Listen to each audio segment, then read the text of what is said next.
Salve família encarando, aqui quem fala é o Davi, seja muito bem-vindo ao nosso humilde canal. Família, desculpa por eu estar falando assim, eu acabei de fazer uma cirurgia na boca, em um dente, que ele estava atravessado assim, eu tive que fazer, já era para ter feito essa cirurgia, e eu não fiz, e eu vim fazer agora, então peço desculpa o jeito que eu estou falando, o médico não me proibiu de fazer vídeo, eu tenho que descansar pelo menos uma semana, mas devido ao assunto, só um minuto família, que eu estou enchendo a boca de sangue o tempo todo, velho. Mas já tô me recuperando e eu não podia deixar esse assunto passar impune. Tem muita notícia aí sobre Neymar, eu até cobri aqui, sobre outras pessoas que estão se assumindo gay. Eu tô vendo tudo isso como uma coisa para distrair a massa, enquanto o que realmente vai acabar com a nação tá sendo tramado aí. O vídeo de hoje ele vai explicar o que de fato é essa reforma da Previdência de Paulo Guedes. Não se trata de você apoiar ou não Bolsonaro. Essa reforma não vem de Bolsonaro, vem do Paulo Guedes, que é um banqueiro. Ele é um banqueiro, família. Está a serviço dos bancos. Só um minuto, família. Ele está a serviço dos bancos, não está a favor das pessoas, nem pensando nas pessoas. Quando o governo diz que ou aprova essa reforma ou o país quebra, ele está falando a verdade sim, mas é porque o governo quer continuar pagando esse juro abusivo aos bancos. Você pode fazer uma pesquisa agora no Google e ver quanto de prejuízo os bancos estão tendo. E você vai ver que a única coisa no mundo que vem cada vez crescendo mais e ganhando mais dinheiro são os bancos. A auditoria da dívida pública é uma coisa necessária. É uma coisa que o governo já deveria ter feito há muito e muito tempo. As pessoas que estão defendendo essa reforma e elas não tocam nesse assunto, elas não, como se não houvesse essa opção de fazer esse pedido da auditoria da dívida pública, eles não tocam nesse assunto, é como se realmente não existisse essa opção. E aí eles apresentam números, inclusive quando pediram ao Paulo Guedes para que ele apresentasse os estudos que baseou ele a acreditar que essa é a única maneira, ele disse que não poderia dar. Ele disse: eu não posso dar, é uma coisa, como é que é uma coisa que é para todos nós, para todo o país, e ele não pode deixar as outras pessoas analisar e chegar à mesma conclusão que ele. Você vê aqui, eu faço questão de muitas vezes dizer as fontes do vídeo, porque qualquer um que pesquisar vai ter a mesma opinião que eu, não tenho o que esconder, eu não estou manipulando nada. Então se ele não deve, por que quer esconder isso? Os deputados e políticos que estão a favor disso, só um minuto família, que estão a favor disso, eles pegam e fazem debate, discussão com pessoas leigas. Eles chamam geralmente o pessoal de direita, eles chamam aqueles esquerdistas que só estão contra porque odeiam o Bolsonaro. Não tem nada para falar, realmente não leram a reforma, não sabem nem do que estão falando, são contra por ser contra. As pessoas que podem explicar o porquê são contra e o que é que está errado nessa reforma e como realmente ela vai funcionar, eles passam direto por essas pessoas. Perguntar a por que você não chama tal pessoa, essa pessoa que você vai ver agora, por que você não chama ela para debater? Aí o cara disse: não, porque não tenho vontade. Então família, é esse tipo de coisa, estão realmente fazendo isso e eu tô aqui me arriscando até a minha saúde para fazer isso. Olha o meu rosto como tá inchado, família. Aqui ó, tudo inchado. Não vou mostrar os cortes para vocês porque é demais, mas realmente eu tô muito preocupado. E não porque eu penso em depender de aposentadoria, se Deus quiser eu acho que eu nunca vou precisar, mas eu já trabalhei muito por um salário mínimo e eu sei como as pessoas passam. Eu sei o que as pessoas passam para pagar suas contas em dias, para conseguir comprar o gás de cozinha. Ah, mas o gás vai baixar. E o salário também. Então, meus irmãos, preste muita atenção, é um vídeo longo. Eu não vou voltar para falar, eu não deveria nem estar falando, eu deveria escrever. Eu ainda pensei em fazer esse vídeo escrevendo. Cada vez que eu falo, é uma furada que eu sinto aqui na boca. Mas, só um minuto.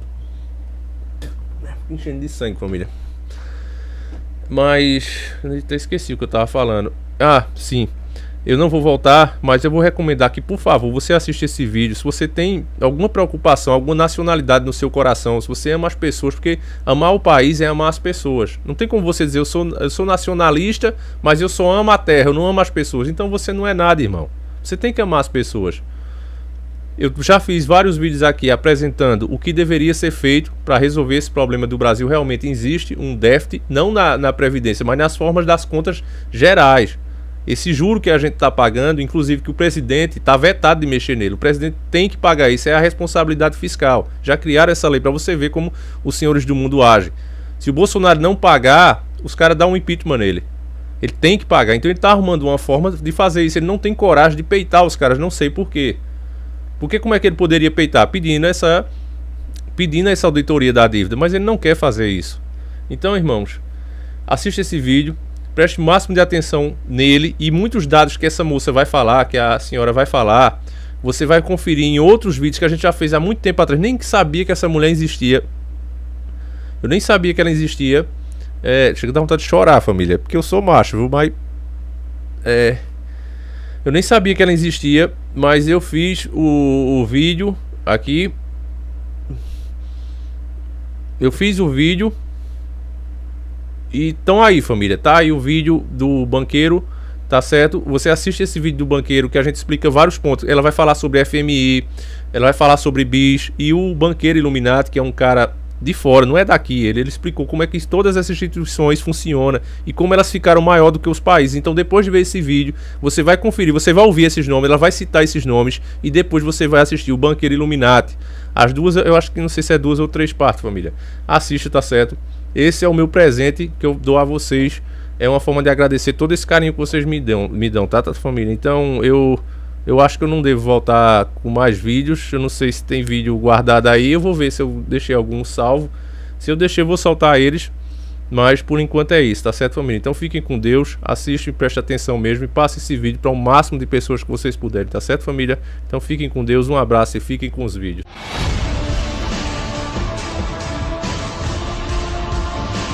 Senhores do Mundo. Muito grata por sua iniciativa de realizar essas audiências públicas que têm sido fundamentais para ouvir vários setores da sociedade diante desse enorme ataque que representa essa reforma da Previdência. Eu queria começar, senador, cumprimentando também o senador aqui presente e os demais que estão aqui e nos acompanhando também pela internet e meus companheiros de mesa. Eu queria começar abordando a gênese dessa reforma. Essa reforma vem por meio de recomendações dos organismos internacionais, do FMI, do Banco Mundial e do BIS. O BIS, que quase ninguém fala dele, senador. Ele se auto-intitula Banco Central dos Bancos Centrais. BIS, Banco de Pagamento Internacional. A série de acordos estabelece: o BIS é inviolável, artigo 2. O BIS tem total imunidade, artigo 4. O BIS tem absoluto poder monetário. O BIS está acima de todas as leis mundiais. O BIS não pode ser controlado por ninguém. O BIS é um Estado livre com sua própria força policial. Também é um instituto que, durante a Segunda Guerra Mundial e também um pouco antes, foi um lugar no qual os que eram chamados de inimigos, os nazistas e aliados, se encontravam. Eles trocavam, por exemplo, ouro e dinheiro que eram roubados dos judeus e outras pessoas. Então o BIS, Banco de Pagamentos Internacionais, é um clube no qual todos fazem acordos amistosos. E essa sede de controle se assegura de manter o sistema financeiro, monetário e econômico tal como ele é. E ele que manda, ele que determina. Por isso que às vezes a gente vê como justificativa em alguns documentos do governo de que esse tipo de reforma está sendo feita em vários países do mundo, porque vários países do mundo se submetem ao BIS. Né? Então, essa reflexão é importante, especialmente nesse dia 13 de maio, porque ainda somos escravos, senador. Somos escravos do sistema financeiro mundial, encabeçado pelo BIS, pelo Banco Mundial, pelo FMI.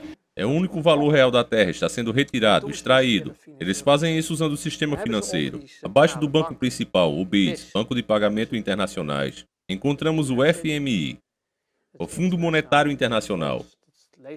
As pessoas podem ler sobre isso nos jornais, também está no Banco Mundial. Estas duas instituições frequentemente ajudam, entre aspas, os países se necessário. Na realidade, o que eles fazem é criar uma dívida de uma maneira que o país jamais poderá pagar. Então, o que é que está por trás dessa reforma? É mais um privilégio para os bancos, tá? Qual o verdadeiro objetivo da PEC 6 de 2019? É desmontar o modelo de solidariedade que nós conseguimos conquistar em 88 com muita luta. Não caiu do céu, foi conquistado com muita luta. Como que essa PEC desmonta? Ela corta R$1 trilhão que vão deixar de chegar nas mãos de aposentados, pensionistas, beneficiários da Seguridade Social, atingindo principalmente os mais pobres. Ela representa imenso dano às finanças públicas, na medida em que esse trilhão, que deixará de chegar nas mãos das pessoas, deixará de chegar também na economia, porque essas pessoas que recebem aposentadorias, pensões, etc., elas não são especuladoras. Elas usam esse recurso da pensão, da aposentadoria, etc., para ir à feira. O feirante contrata um ajudante, o ajudante leva o dinheiro para a mãe dele. Esse dinheiro gira a economia e, em grande parte, retorna ao governo por meio do pagamento de tributos. Então, é uma PEC que prejudica as pessoas, prejudica principalmente os mais pobres e prejudica as finanças públicas. Por que está sendo arrancado esse R$1 trilhão das mãos das pessoas? Para pagar parte da capitalização. Capitalização individual que só favorece setor financeiro, não oferece garantia alguma à classe trabalhadora e representa imenso dano às finanças públicas devido ao elevadíssimo custo de transição e demais consequências. Por exemplo, o INSS, de quem optar pela capitalização, vai parar de chegar no governo. O INSS paga pelas pessoas e pelos empregadores. Dados oficiais comprovam que esse é o objetivo da PEC: desmontar o modelo de seguridade social e abrir espaço para a capitalização.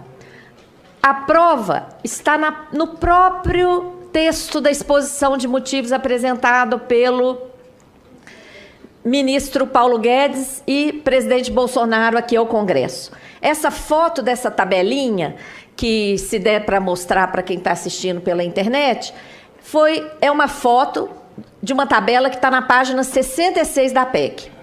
Olha de onde sairá o trilhão. 715 bilhões vão sair do RGPS, que é o Regime Geral de Previdência Social, cujos beneficiários recebem em mais de 90% até 2 salários mínimos. Com certeza. Eu quero volte, inclusive, ali, porque eu quero que você repita, porque a grande pergunta é essa: de onde vai sair R$1 trilhão? Então é importante, te atrapalhar, você vai ter muito mais do que o tempo. Senador. Quero só que você repita de novo essa exposição. Olha, na última página da exposição de motivos, assinada pelo ministro Paulo Guedes e pelo presidente Bolsonaro, está essa tabelinha, que diz que em 10 anos, qual que é o impacto? De onde vai sair o trilhão? 715 bilhões sairão da reforma do Regime Geral de Previdência Social, é o INSS.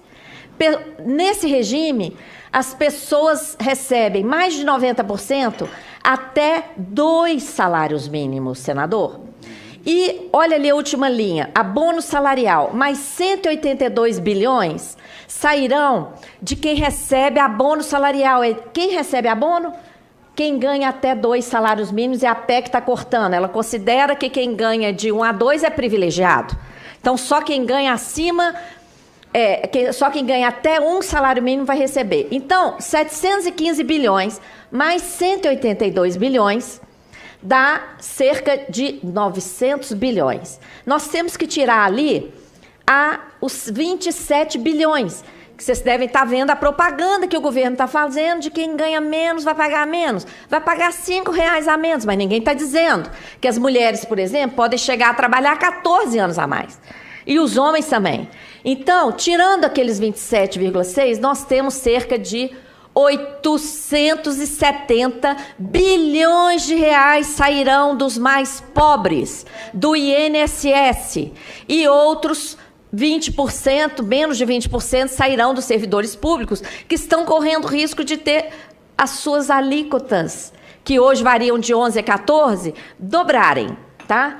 Então, não é uma PEC para combater privilégio, minha gente. Isso é uma grande mentira que está sendo dita para convencer a opinião de que tem que aprovar essa reforma, porque todo mundo odeia privilégio. Se existe algum privilégio no Brasil, esse privilégio é do setor financeiro, que tem a sua remuneração da sobra de caixa diária, ilegal, paga. E aí que está o rombo das contas públicas, eu vou falar. Então, está ali o link, quem quiser acessar, mais de 80% do trilhão sairá dos mais pobres. E para onde irá o trilhão? Senador, eu posso pedir todo mundo para ler comigo essa frasezinha?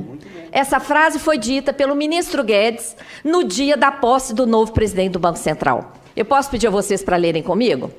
Vamos lá. Precisamos de 1 trilhão para ter potência fiscal suficiente para pagar uma transição em direção ao regime de capitalização. Por isso que a gente precisa de 1 trilhão. Então, minha gente, alguém ainda ficou com alguma dúvida de que o trilhão que sairá dos mais pobres irá para os bancos? Foi o ministro Paulo Guedes que deu essa pérola para nós e confessou que o que vai ser tirado dos mais pobres pagará parte da capitalização. É disso que se trata essa PEC. O trilhão não é para resolver problema fiscal algum, não é para fazer investimento algum, é para entregar para os bancos para pagar parte do sistema de capitalização. E que capitalização é essa? Não é previdência, não pode ser chamada de previdência. O custo de transição não foi informado. Todo mundo viu o escândalo da classificação de estudos como sigilosos. Escândalo inconstitucional. Aqui, família, para quem não sabe, ela está falando do Chicago Boy, o Paulo Guedes. Quando as pessoas que são contra a reforma, que sabem o que ela realmente é, pediram a base de estudo que levou o governo a chegar a essa conclusão, o Paulo Guedes disse que era sigiloso, não podia passar para as pessoas. Ou seja, família, ele não quer mostrar as fontes. O que é que ele tem a esconder? Se são estudos da nossa economia, é uma coisa aberta, é pública, já diz tudo, contas públicas. Isso já está publicado. Ele só tem que dizer, olha, eu estudei isso aqui, isso, e cheguei a essa conclusão. Mas ele não faz isso porque a verdade é essa que a mulher está explicando aí o tempo todo neste vídeo. É isso que dá a confiar em banqueiro, é isso que dá a colocar um banqueiro para cuidar da nossa economia. Na Argentina, a transição custou 1,36 PIB. Se aplicarmos essa proporção ao nosso PIB, nós estamos falando de um custo entre 9 e 10 trilhões. Isso é uma estimativa, porque a gente não sabe os custos, o governo declarou sigilo. De onde sairá o custeio para essa transição? O estudo da OIT mostra que de 30 países que seguiram esse caminho da capitalização, 18 já desistiram e voltaram atrás. E os 12 que ainda estão, vários estão entrando em colapso. O link para o estudo da OIT está ali, quem quiser acessar. O Chile foi o primeiro, elogiadíssimo pelo FMI, como exemplo a ser seguido. Hoje o Chile é campeão de idosos indigentes, campeão de suicídio de idosos, que recebem menos de meio salário mínimo, e segundo especialistas do Chile que estiveram aqui, os idosos chilenos têm que escolher entre pagar um quarto para dormir, comprar os remédios ou comer. Não dá para fazer as 3 coisas. A maioria prefere se matar do que virar mendigo ou um peso para os seus filhos. Dano às contas públicas. O elevadíssimo custo de transição não é dito, porque se disserem, vai ficar escancarado o escândalo dessa proposta indecente de colocar a capitalização no lugar do modelo de solidariedade conquistado em 88, que precisa ser melhorado. As contribuições pagas pelos empregados e empregadores deixarão de ser pagas. Ao contrário de resolver algum problema fiscal, essa PEC vai agravar brutalmente as dificuldades fiscais do Brasil. Essa capitalização não é previdência. Se olharem no dicionário, previdência é sinônimo de segurança. E o que é essa capitalização? É uma aplicação financeira individual de altíssimo risco, elevadíssimo custo de administração. Se vocês depositarem R$1.000 na sua poupança, vocês terão R$1.000 na poupança. Mas se vocês depositarem R$1.000 nessas continhas do esquema de capitalização, vocês não terão R$1.000, porque de cara os fundos cobram no mínimo 15% de administração. Não tem garantia de qualquer benefício. Quem está acreditando em benefício futuro está acreditando por conta própria. Porque na PEC está escrito modalidade de contribuição definida, ponto final. O que significa isso? Trabalhador sabe quanto vai ter que contribuir, senador, mas não tem ideia do benefício, vai depender do mercado. Pode ser zero, pode quebrar, como inúmeros fundos quebram no mundo inteiro, inclusive Estados Unidos e Europa. Não tem participação patronal, nem governamental. É um escândalo. Esse folheto que os internautas estão vendo aí na tela, eu estou distribuindo aqui no plenário. Quem quiser pode acessar, está disponível na página. Nós falamos que a Previdência Social é o maior patrimônio social do Brasil. Isso, na página da Auditoria Cidadã, auditoriacidadã.org.br. Grata, senador. Na exposição de motivos do Paulo Guedes, ele fala que tem um rombo no Brasil e que esse rombo está na Previdência e que a Previdência está fazendo aumentar a dívida pública. Mentira! O que é que tem aumentado a dívida pública? Os mecanismos que geram dívida, principalmente a política monetária do Banco Central, que produziu a crise. O que produziu a crise no Brasil, minha gente? Nós não tivemos aqui a quebra de bancos, que foi o que provocou a crise nos Estados Unidos. Todo mundo lembra do Lehman Brothers e dos outros bancos que iam quebrar, mas o Fed injetou 16 trilhões de dólares, mais de um PIB, nos bancos e não deixou que eles quebrassem. Isso não aconteceu aqui no Brasil. Aqui os bancos lucram mais do que qualquer lugar do planeta. Nós não tivemos adoecimento da população, nem peste que impedisse nosso povo de trabalhar. Não tivemos quebra de safra, pelo contrário, temos batido recorde de safra. Não tivemos guerra. Que crise que aconteceu aqui no Brasil? Que derrubou o PIB em mais de 7% em apenas 2 anos. Levou inúmeras empresas a quebrar e provocou desemprego recorde.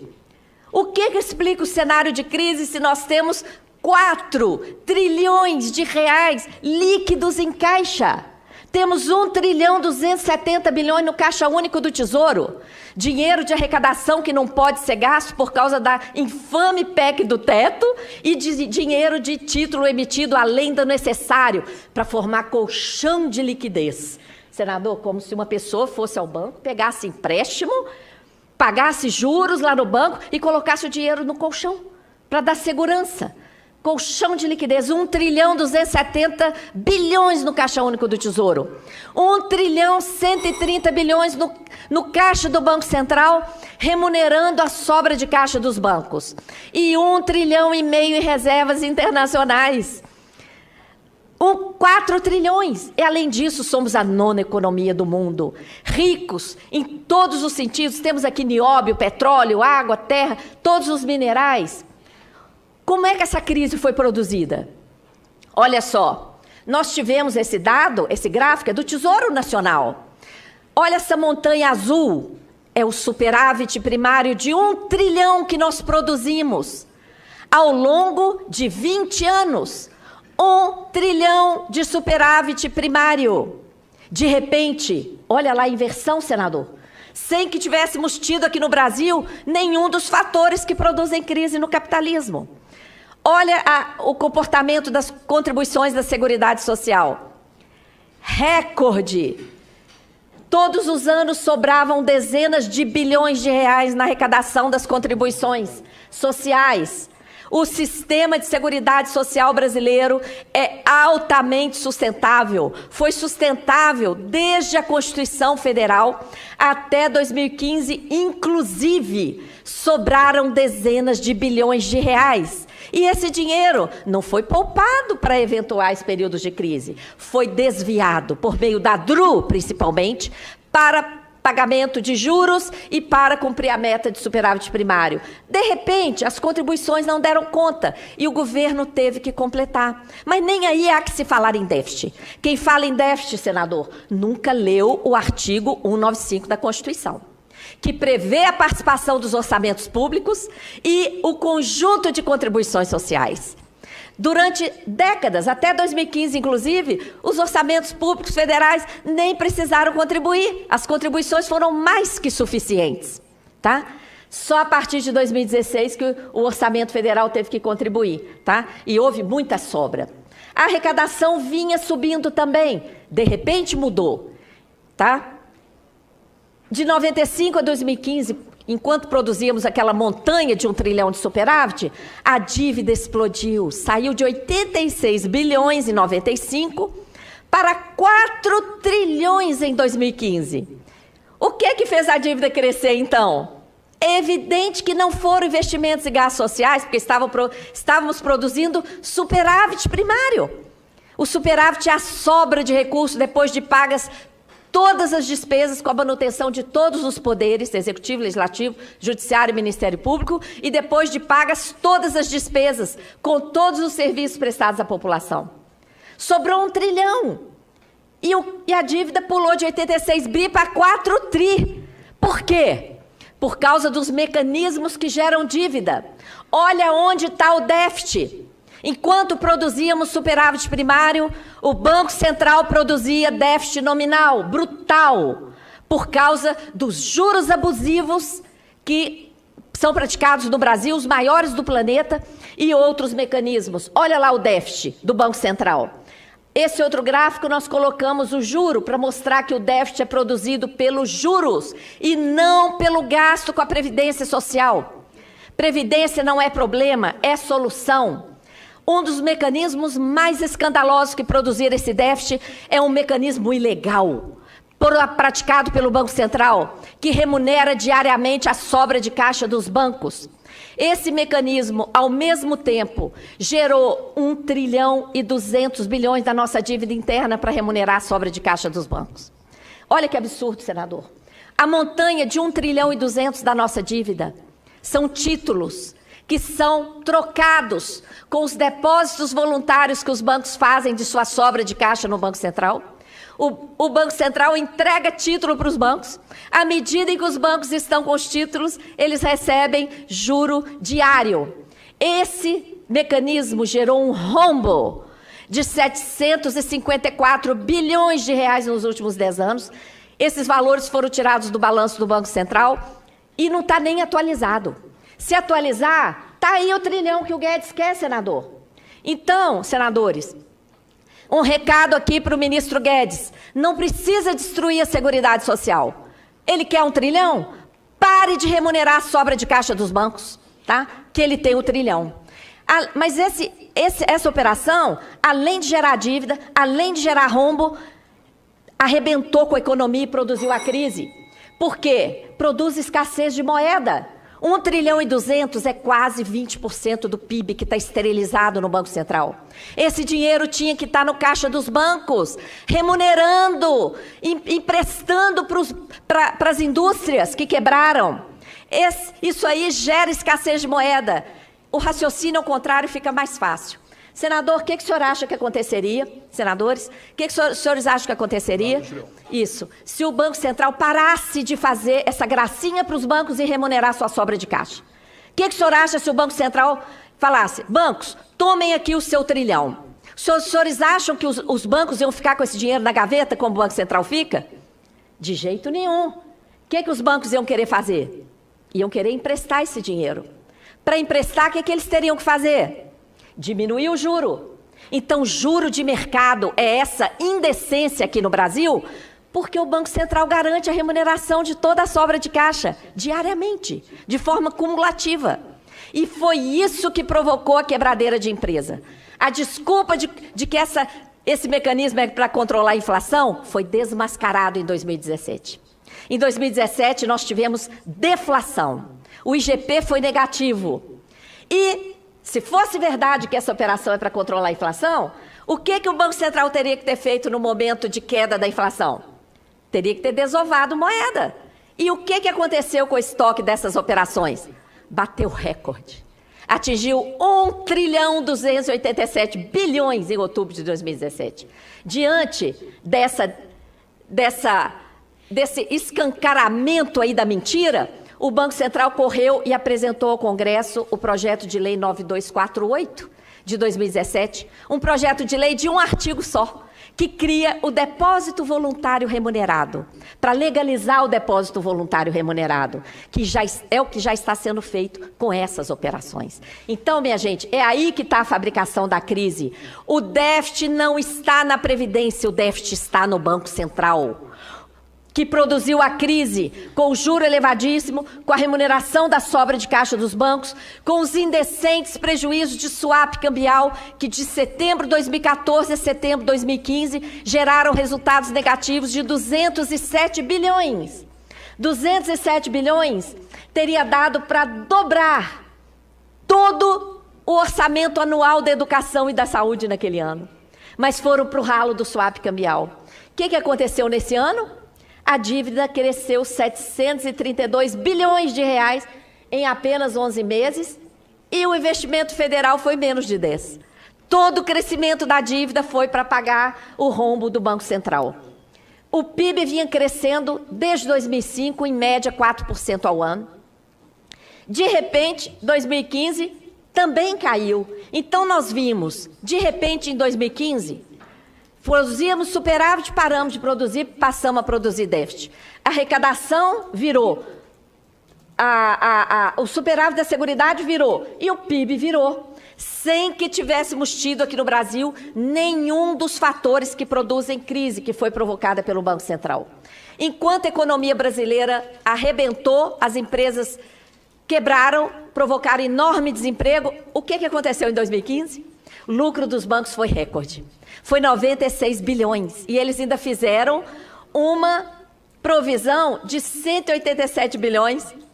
O que sai do lucro. Então, o lucro dos bancos teria sido 300 bilhões. No ano que o PIB caiu e que toda a economia definhou. Banco não produz riqueza. É evidente que existe um mecanismo que transfere recurso para o setor financeiro. E esse mecanismo é o sistema da dívida, principalmente por meio da política monetária do Banco Central. Então, senador, concluindo, fazendo uma análise sistêmica do que eu falei até agora, a política monetária do Banco Central produziu a crise, e aí a crise tem justificado as medidas restritivas que só favorecem aos bancos, como a PEC do teto, que deixou o gasto com a dívida de fora, a reforma trabalhista, que infelizmente já foi aprovada com a desculpa da crise, agora a reforma da Previdência e as privatizações. Todo mundo já ouviu o ministro Guedes falar na televisão que a crise está insustentável, tem que privatizar tudo para pagar o prejuízo. E querem autonomia do Banco Central, para que o Banco Central fique imune para praticar essa política monetária suicida, tá? Querem mais. Olha, já se apoderam de metade do orçamento federal todo ano.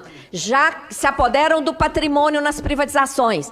Querem se apoderar do nosso principal patrimônio social por meio da reforma da Previdência. E não estão satisfeitos.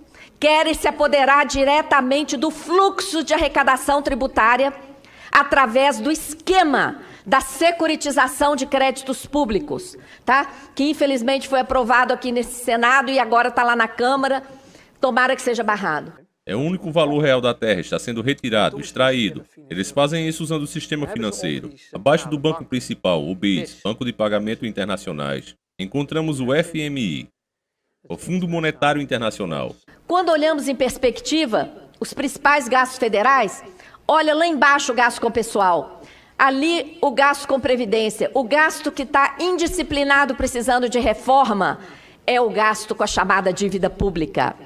Os dados que o governo tem apresentado de juros estão mascarados. A maior parte do juro está sendo contabilizada como se fosse amortização. Amanhã tem audiência pública sobre isso na Câmara, tá? Se você puder concluir, não, só para dizer que não, acho que é isso mesmo, nós estamos aqui para debater.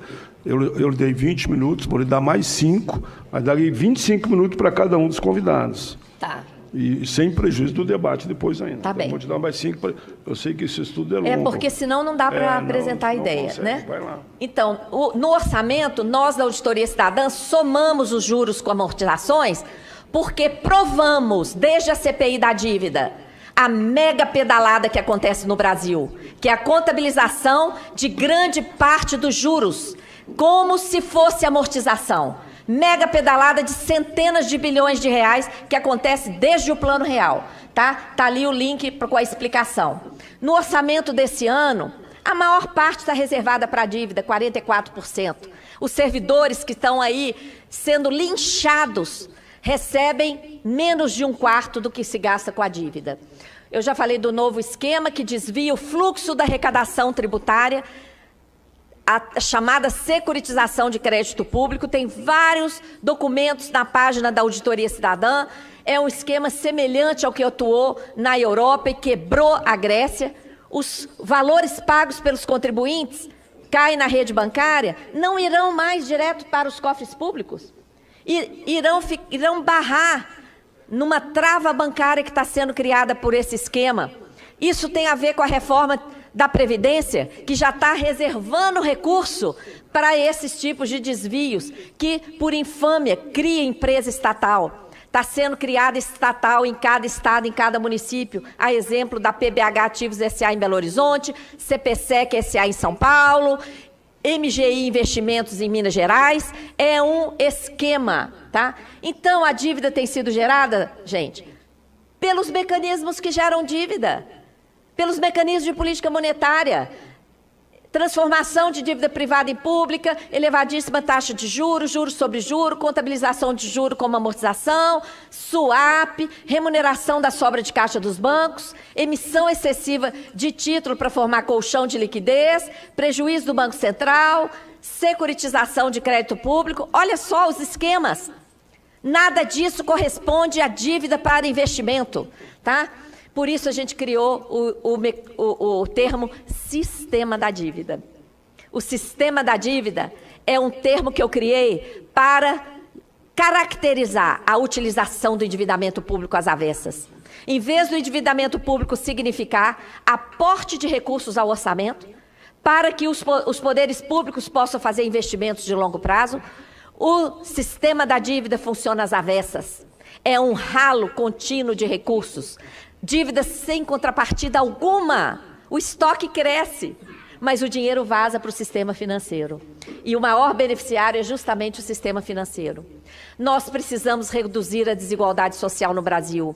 E essa PEC 6 vai agravar. Somos a 9ª economia mundial, mas temos a pior distribuição de renda do planeta.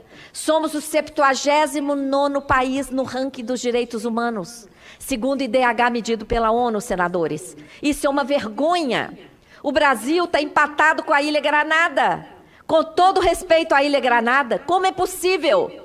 Um país que tem nióbio, que tem petróleo, terceira maior reserva do mundo, todos os minerais estratégicos, a maior área agricultável, a maior reserva de água potável, clima favorável, todas as matrizes energéticas do planeta, sermos o 79º no ranking dos direitos humanos. Tudo isso que eu falei está nesse quadro e ainda temos aqueles 4 trilhões em caixa. 1.270 no Caixa Único do Tesouro, 1.130 esterilizados no Banco Central remunerando a sobra de caixa dos bancos e 1,5 trilhão em reservas internacionais. Como pode os estados estarem na penúria com 4 trilhões no governo federal e ainda um potencial de arrecadação tributária impressionante? Porque não se cobra tributo sobre distribuição de lucros nesse país, não se cobra sobre grandes fortunas e mais uma série de benesses, desonerações e falta de cobrança de dívidas. A crise é um cenário, porém, um cenário que atinge em toda a economia real, empresas, pessoas com desemprego, com cortes de direitos, crise social, política ambiental e os bancos batendo recorde sobre recorde de lucro em plena crise. Olha aí a crise para quem? Em 2018, os bancos bateram novamente recorde, 100 bilhões de lucro em 2018. Mas o Brasil comanda a alta da pobreza na América Latina. A pobreza e a desigualdade aumentaram. E mais de 6 milhões estão na extrema pobreza. Extrema pobreza. Uma estatística que nós já tínhamos limpado do Brasil. Voltou e já tem 6 milhões de pessoas. É urgente sairmos do cenário de escassez. Esse cenário não é acaso, nem mero resultado de corrupção de dirigentes políticos, mas é o resultado do modelo econômico planejado para isso. É um modelo que concentra a renda, que se sustenta no sistema da dívida, no modelo tributário regressivo, na política monetária suicida praticada pelo Banco Central e no modelo extrativista irresponsável para com as pessoas e com o ambiente. Muito grata, convoco a todos para seguirem as nossas páginas no Facebook, Auditoria Cidadã da Dívida, e web, auditoriacidadã.org.br. Muito grata, senador. Um Estado que vai lutar para fazer com que um país rico como o nosso deixe de ser servo no cenário internacional. Uma vez que é ponto de vista meu e do grupo que está comigo, que riqueza não é um papel pintado. Riqueza não é um papel emitido nos Estados Unidos. Riqueza é um subsolo como nós temos, o mais rico do planeta. Riqueza é uma fonte de energia inesgotável que os países dos trópicos têm, como o nosso. Fonte essa que nos dá, em um dia de sol, o equivalente em energia a mais de 300 mil usinas de Itaipu. Os países ditos ricos não têm energia. Se não tem energia, não tem nem futuro. E por isso é que existe toda essa gritaria internacional, né, da qual infelizmente fazem parte dirigentes nossos, no sentido de tentar convencer a população brasileira que ela não tem futuro, que ela é pobre mesmo e que tem que abrir o mercado, abrir tudo. Essa é a nossa tese. O governo nosso será absolutamente nacionalista. Como é que se erige a questão de doutrina ideológica do mundo moderno? Uma tese segundo a qual nós somos inferiores, nós somos mal dotados pela natureza e só nos cabe extrairmos nosso próprio sangue para entregar àqueles que, como verdadeiros vampiros, sugam todo esse mesmo líquido precioso das nossas entranhas.